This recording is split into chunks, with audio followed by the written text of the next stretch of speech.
যোৱা দুদিন ধৰি মই শিৱসাগৰ আৰু চৰাইদেউ জিলাৰ বানাক্ৰান্ত ৰাইজক সাক্ষাৎ কৰিছোঁ। অহাকালি ভাৰত চৰকাৰৰ মন্ত্ৰী JP নাড্ডা ডাঙৰীয়াও আহিব আৰু আমি প্ৰচেষ্টা কৰিছোঁ যে বানাক্ৰান্ত ৰাইজক কেনেকৈ আমি সহায় কৰিব পাৰোঁ।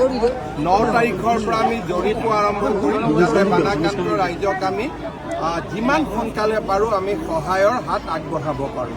ছাৰ, ইয়াত এটা প্ৰশ্ন হৈছে মাটি পট্টাৰ কথা কৈছে। এইটো বানৰ লগত সম্পৰ্ক নাই। কলখনি গাঁও আছে, এখন VGR হয়, গতিকে এটা প্ৰচেছৰ মাজেৰে আমি কৰিব লাগিব। বসুন্ধৰা 4ত তাৰ ব্যৱস্থা ৰখা হয়। আৰু ছাৰ, বানাক্ৰান্ত যিবিলাক হৈছে কৃত্ৰিম বানপানীত হোৱাবিলাকেও 15,000 পাব নাই, এইটো প্ৰশ্ন এটা হৈছে। যাৰ ক্ষতি হৈছে আমি দি দিম আৰু প্ৰায় 1 লাখ মানুহৰ তালিকা বনিছে, গতিকে আমি আৰু তাত বহুত বেছি চোৱা নাই। জিলা আয়ুক্তই যাৰ নাম দিছে তাকে আমি দিছোঁ। ঘৰটো বনাই দিব একদম কাৰণে আমাৰ নগৰৰ পানীখিনি ওলাই যোৱা নাই।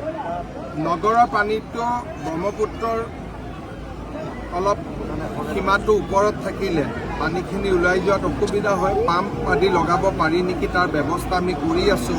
যোৱাকালি অইল ইণ্ডিয়াৰ পৰাও পাম্প আহিছে। আমি চেষ্টা কৰিম যিমান সোনকালে পাৰি পানীটো। আমাৰ এটা অবজাৰভেশ্যন আছে, হাইৱেটোত মানে এটা ডেম টাইপ হৈ গৈছে। হাইৱেটো এটা মথাউৰি টাইপ হৈছে আৰু হাইৱেটোৰ কাৰণে ইফালৰ পৰা পানী সিফালে অহা নাই। আচলতে শিৱসাগৰ চৰাইদেউ জিলাত আগত বানপানী নাছিল কাৰণে হাইৱেটোৰ ডিজাইনটো তেনেকুৱা হ'ল। এতিয়া মই NHIDCLক অনুৰোধ কৰিম যাতে ক্ৰছ ড্ৰেইনেজ কৰি দিয়া হয়, কাৰণ এইটো আগত তেনেকুৱা হোৱা নাছিল কাৰণে এইফালে তেওঁলোকে ক্ৰছ ড্ৰেইনেজ খুব কম দিছিল। ইলিগেল মাইনিঙৰ কথা ক'বলৈ যোৱা নাই, কিন্তু ইলিগেল মাইনিঙৰ কাৰণে কালি আপোনাৰ চৰকাৰে কিবা তদন্ত কৰিব। মই এটাই কথা কৈছোঁ, তাতে যিমানখিনি ৰাইজ আছে সকলো ৰাইজেতো তাতে মাইনিঙৰ ওপৰতে নিৰ্ভৰশীল হৈ চলি আছে, তাতে যিখিনি ৰাইজ। গতিকে মই ৰাইজকে কৈছোঁ যে আপোনালোকে সিদ্ধান্ত এটা দিয়ক। তাত এগৰাকী ছোৱালীয়ে কৈছে, বাকী কেইগৰাকী চবেই কৈছে আমি খাম কেনেকৈ।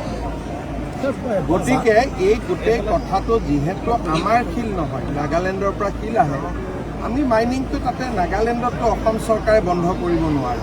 আমি ক্ৰাছাৰ কেইটা বিহুবোৰত বন্ধ কৰি দিব পাৰোঁ। গতিকে সেইটোৰ ফালৰ পৰা যদি কিবা লাভ হয় ডেফিনেটলি আমি কৰিব পাৰোঁ। কয়লাওতো অসমততো নহয়, নাগালেণ্ড এখন চৰকাৰ, তেওঁলোক এখন নিজৰ চৰকাৰ। নাগালেণ্ড চৰকাৰে কি নীতি ল'ব কি নীতি নল'ব সেইটো ভাৰত চৰকাৰৰ থ্ৰুদি আমি কথা পাতিব লাগিব।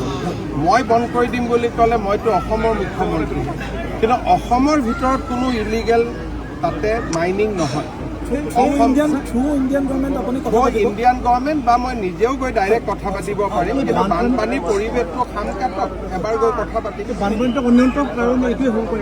এইটোৰ ওপৰতো ডাঙৰ বিজ্ঞানী লাগিব, কাৰণ প্ৰত্যেক বছৰে বৰষুণ হয়, আগত হোৱা নাই, এইবাৰ কিয় হ'ল তাৰ বিষয়ে ছেটেলাইট ডেটা আদি লৈ গোটেইখিনি এইটো এটা ভাল কৰি IIT গুৱাহাটী বা ৰুড়কীয়ে চাই পেলাই ক'ব লাগিব।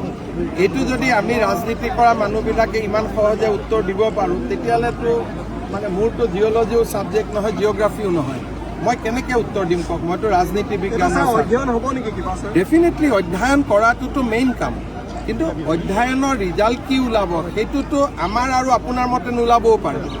গতিকে আমি বানপানী হৈ যাওক, ভাৰত চৰকাৰকো অনুৰোধ কৰিম যে আপোনালোকে অধ্যয়ন কৰক।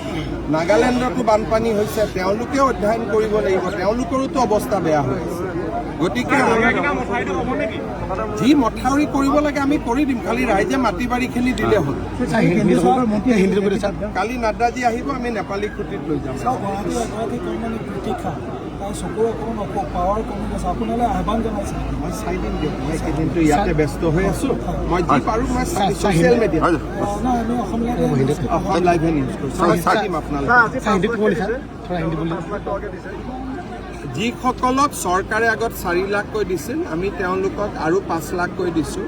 আজি আমি 15,000 দিছোঁ, 10 তাৰিখে আৰু 10,000 দিম, আৰু 9 তাৰিখৰ পৰা স্থায়ী ক্ষতিৰ পৰিমাণ বা জৰীপ আৰম্ভ হ'ব।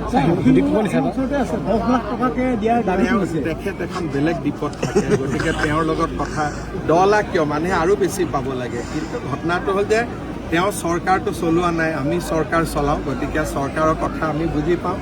অখিল গগৈয়ে সাঁতুৰিলেও ভাল কৰি এতিয়া পানীত সাঁতুৰিলে কাক উদ্ধাৰ কৰিলে তেওঁ নিজে সাঁতুৰি ফটো উঠিলে ৰীল উঠিলে গতিকে তেওঁৰ কথাটো বেলেগ আপোনালোকে তেওঁ সাঁতোৰা নিউজটো চলালে কিন্তু তেওঁ সাঁতোৰাই কাক উদ্ধাৰ কৰিলে সেই নামটোতো নোলালে গতিকে এইটো হ'ল মইতো মুখ্যমন্ত্ৰী মইতো ইয়াৰ ৰীলৰ কম্পিটিশ্যন কৰিব নোৱাৰোঁ থেংক ইউ ছাৰ